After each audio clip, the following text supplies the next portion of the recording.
Hey y'all, it's Andrea here at VW Family Farm. I'm out here watering.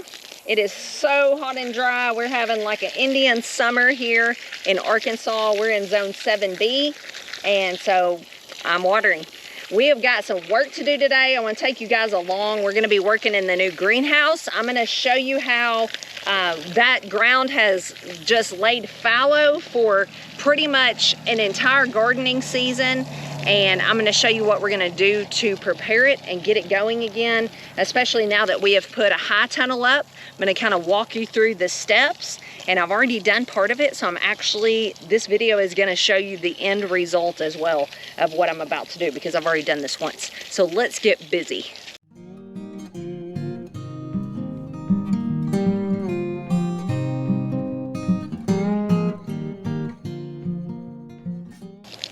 I honestly like drip tape better than using this water hose and getting the plants wet every single day. This is not ideal to me, but I just, being completely transparent, haven't had time to install it. So I'm just right now doing whatever works to keep these plants alive and keep them surviving.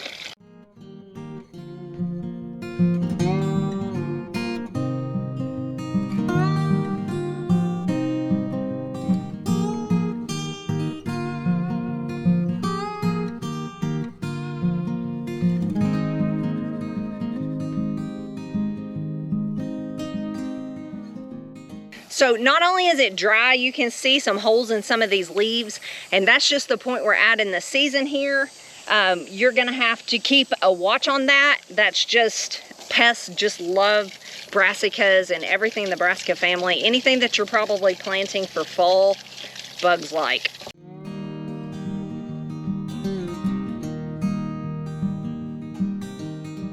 Also, last thing I want to say about these fall plants I've got planted is consider feeding them, giving them some fertilizer, whether that's organic fertilizer, whether that's fish fertilizer, whatever the case may be, whatever you're comfortable with, because here we are basically in a race against time. We're trying to get a harvest off of these before frost and cold weather sets in, and then it's over for us. So that's kind of how the fall garden goes. You're racing frost.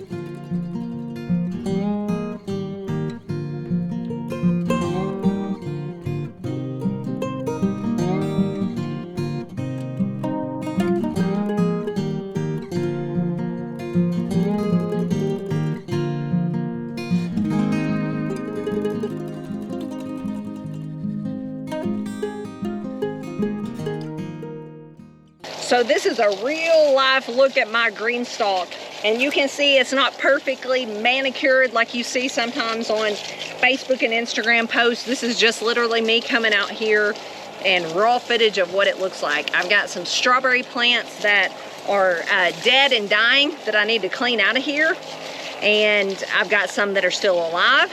And honestly, I kind of went lazy on watering it this summer.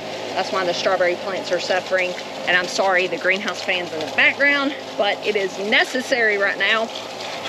But I just wanted to show this to encourage you guys that it doesn't have to look perfect to go ahead and keep planting in it. I didn't have time to clean it up, but I definitely wanted to put some lettuces in it for this fall, and they are thriving. They're starting to take off. So I just planted in it, and I'm gonna get to cleaning it up later. All right, so we are back here for the main job for today. We're gonna go in the new greenhouse, and I'm gonna show you what we're gonna do.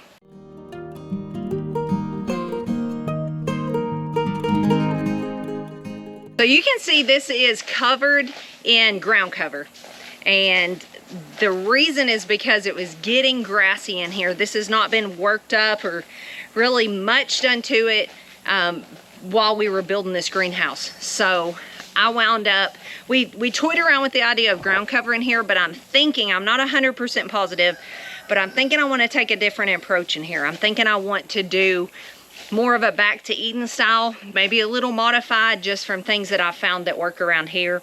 And one of those things is, and honestly, I don't know enough about Back to Eden, I'm just gonna be honest with you guys, because I don't usually follow just one certain style of doing anything. I just kind of take bits and pieces and make it work for my situation in my area.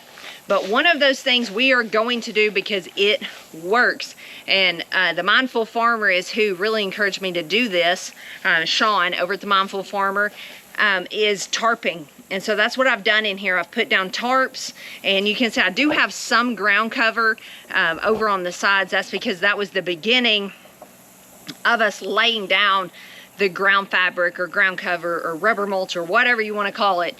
And that's the direction we were going to go when we built the greenhouse. So he encouraged us to go ahead and put that under the edge, which was a genius idea. I'm still going to use it even if I don't use the ground cover. I'm going to roll it back like you're about to see me do and keep it over there for when I want to tarp. So this tarping has worked beautiful. I've already done it once out to the side, and I'm going to take you out there in a little bit. But we're about to get this taken off, and then I'll show you what we're going to do next.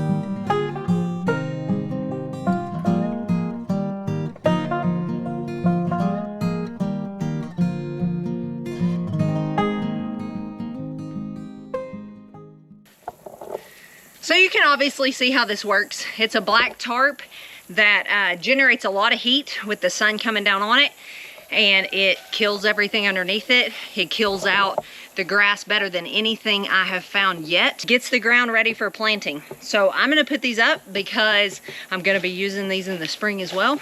So probably not my finest folding job you saw there. Ben would be appalled, but that's our different styles. So I'm gonna get all of that picked up, put up, and you can see all those bricks and blocks I put out on the outside.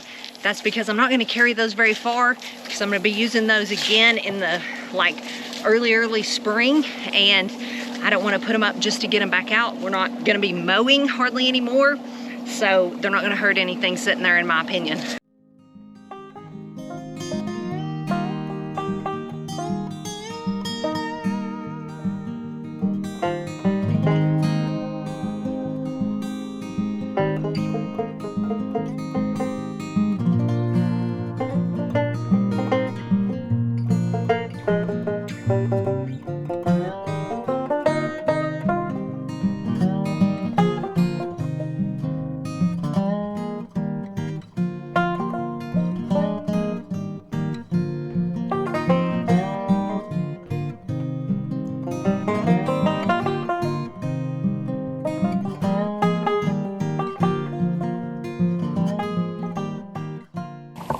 All right, in the midst of getting the tarps off, I ran out of card space. So I went inside and cut some footage off this camera.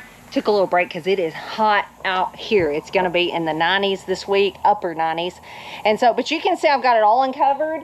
You can see it is just bare dirt. This had a lot of grass in it before I covered it. So I am just tickled pink with this. There's a few places of clumpy dead grass, but I am gonna get those taken care of. So I'm gonna show you what the next step is now. All right, so the next step is I'm gonna use this right here, and I'm gonna show it to you, and it is a Broadfork that I got from Sean, the Mindful Farmer, when he was out here helping us put this greenhouse up, and I'm gonna show it to you real quick.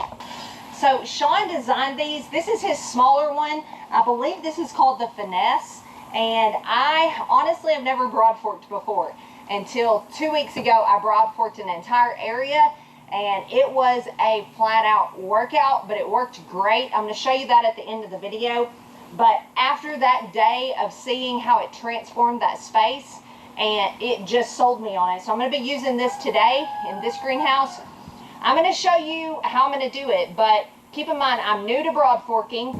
Also, to my knowledge, this garden has never been Broadforked, so it was a little difficult. I'm not gonna lie, I couldn't go all the way down, but I just went down as far as was comfortable, and as far as when I stepped on it, it would go. And then when I Broadfork again, I feel like I'll be able to go a little bit deeper and a little bit deeper. But if you're just tilling the ground like is what we've done for years, you're probably not getting down as deep as you think. You're just tilling that very top layer of dirt. Even if it's, you know, several inches, you're not getting down and loosening the soil underneath that where your plants are going to try to send out roots. So that's just something that's been really eye-opening to me, and it's amazing how that spot I've already done has already taken off. I'm literally sold on it. That's why I told Ben, I said, okay, I told him just this morning, in fact, I said, I want to change directions. I don't want to do the ground cover. I want to, at least not yet. I want to take some time and I want to try to work this ground like I see people do, and then I think, okay, does that really work? Well, that worked for me, but so far it's working beautifully, and I'm going to give it a try, and just as I go along, I'll tell you if I'm going to stick with this method. But I really feel like this is going to be a winner in the greenhouse. It's going to loosen that soil and even if I go put compost on top of soil that I have broadforked, that compost is going to slip down deeper under those places I've loosened up and feed the soil and, you know, better my soil down deeper than just spreading it on top. It's going to get down in those places that I've loosened up to where the roots of the plant are going to be, which is very important because that's where the plant is going to suck up nutrients and water from.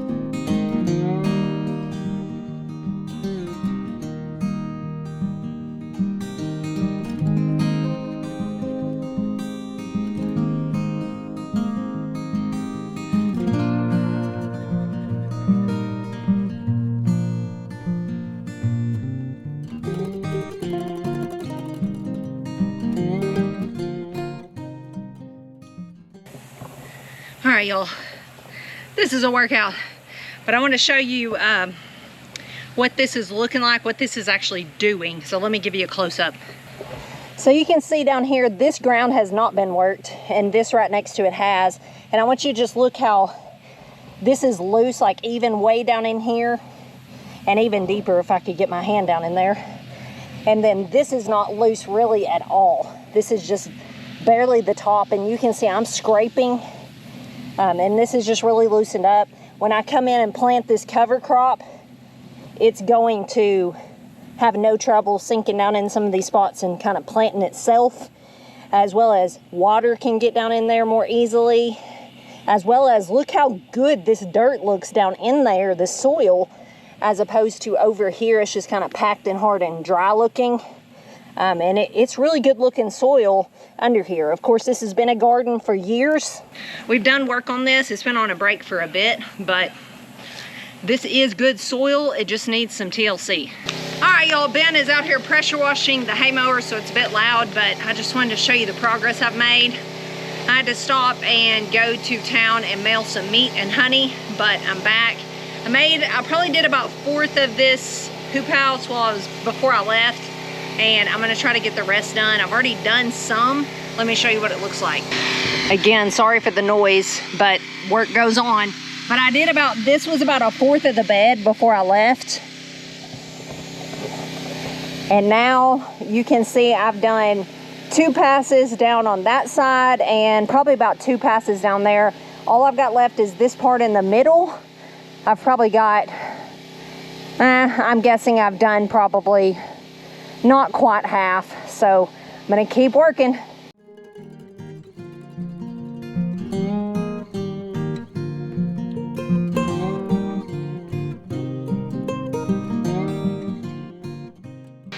So I want to show you the difference real quick. You can see I was just in powdery dirt. Now I'm going to come over here to a different section. It's a bit wetter and it's just not as powdery. And that powdery is where we tilled before we covered it up. Actually, before we built this, we tilled, and that's why it's so powdery. And that's just not a good thing. That's what I used to think I wanted my garden to be, but not anymore. Let me show you the difference in these two areas of tilled versus what was not tilled.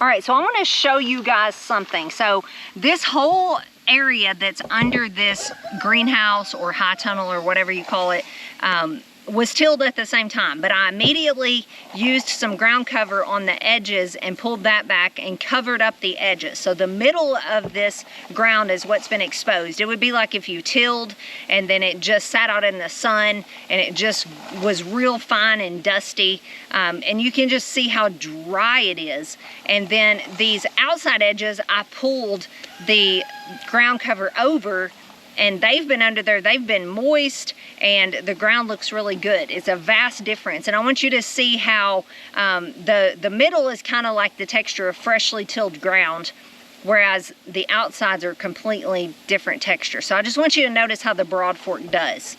So you can see on this, it's really fine, it's really dusty, kind of like if you had tilled it with a tiller like that you pull behind your tractor or some kind of really good tiller. This is the consistency the dirt comes out. And you can see the Broadfork won't go down very far. In fact, I am trying with all my might, and underneath that is like a layer of what feels like concrete. The ground is so hard. Now you can see the vast difference. I'm going to show you how I'm using the Broadfork in this area that's more moist. It's been covered up. It's not like freshly tilled ground.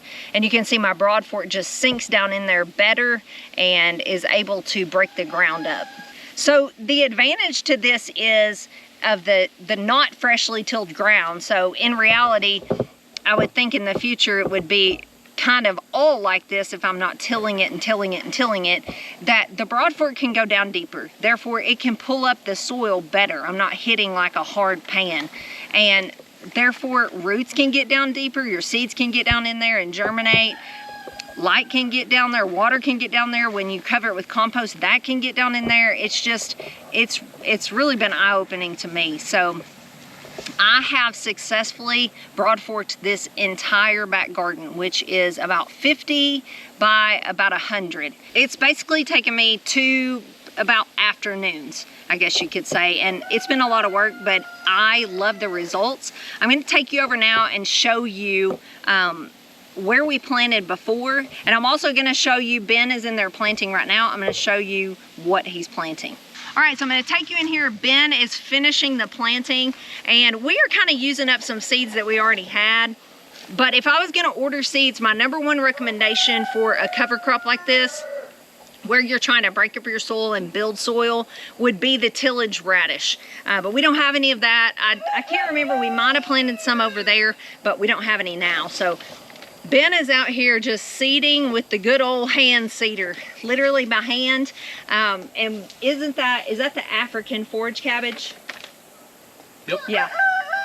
So that's what we put on the front garden last year. Yeah, we put that out there. It does really well. You can actually eat it. I mean, that's why it's called forage cabbage.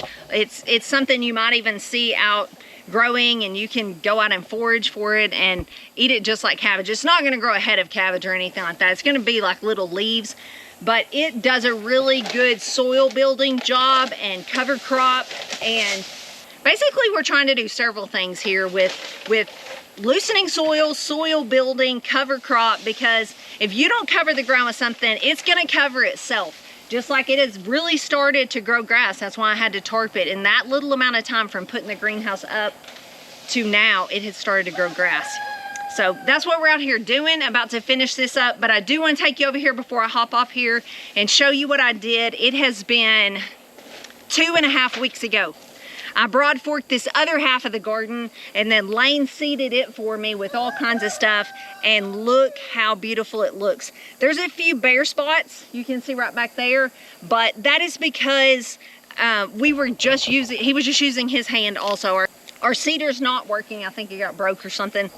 And so he literally just came out here and tried to broadcast it. And you can see from here back, he did an excellent job. There's a few bare spots up in front of me because we were getting low on seeds, and just because it's hard to tell where you've thrown seeds when you're literally just throwing them with your hand.